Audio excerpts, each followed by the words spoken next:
You need to step away from those mailboxes. This is private property. Saturday afternoon. Phoenix, Arizona. What should have been a simple 5-minute task turned into a moment that would end one woman's career, expose deep racial bias, and result in an arrest, right in front of her own children. All because she couldn't accept one simple fact. A successful black man lived in her neighborhood. Before we begin, comment where you're watching from. And if you believe false police reports based on bias should have real consequences, subscribe. This story ends today, and it ends clearly. Marcus Williams was 28 years old, a senior software architect at a major tech company. Arizona State graduate. Master's degree. Clean record. Marcus didn't inherit success. He earned it. For 3 years, he saved every dollar to afford a unit at Willowbrook Apartments, a gated luxury complex in suburban Phoenix, where rent starts near $3,000 a month. To Marcus, this place wasn't about status. It was proof that his work mattered. He passed the background checks, signed his lease, and moved in with help from his longtime friend, Officer Daniel Martinez. Everything was legitimate. That Saturday afternoon, Marcus went downstairs to check his mail for the first time. He crossed the quiet courtyard, unlocked mailbox 247 using his own keys, and sorted through credit card offers and utility bills. Nothing unusual. Then he heard footsteps. A white woman in her mid-30s approached. Blonde hair pulled tight. Yoga pants. Tank top. 2 children were with her, one in a stroller, one holding her hand. Her voice was sharp. "What do you think you're doing?" Marcus stayed calm. "I live here. Unit 247. I just moved in yesterday." She shook her head. "No, you don't. I know everyone who lives here, and you don't belong." Her name was Karen Mitchell. Karen had lived at Willowbrook for 4 years. She questioned delivery drivers, confronted maintenance workers, challenged visitors. In her mind, she was protecting the community. Marcus tried to de-escalate. He showed her his keys. He held his mail. He offered to show his lease.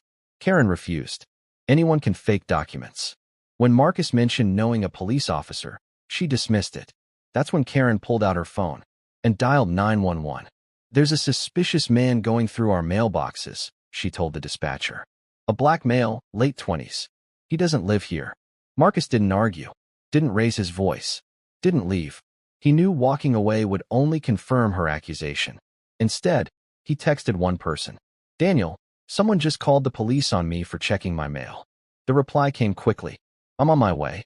Stay right there." Sirens arrived minutes later. Neighbors stepped outside. Phones came out. Officer Sarah Chun arrived first.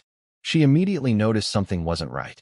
Marcus stood calmly, holding mail and keys. Karen stood confident. Karen repeated her claim.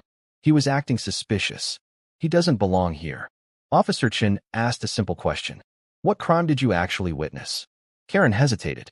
Before she could answer, another patrol car arrived. Officer Daniel Martinez stepped out. Marcus smiled. "Hey." Martinez laughed. "Unit 247, right?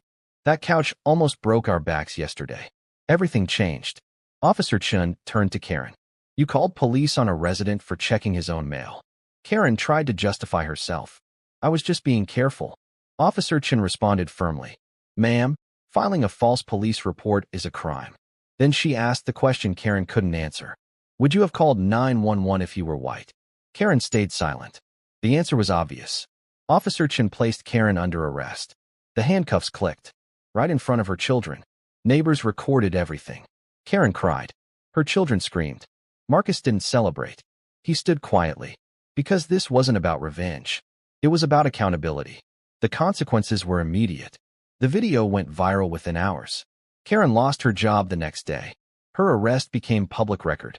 Apartment management issued a statement condemning racial profiling and confirmed Marcus' right to live there. Marcus stayed at Willowbrook because he belonged.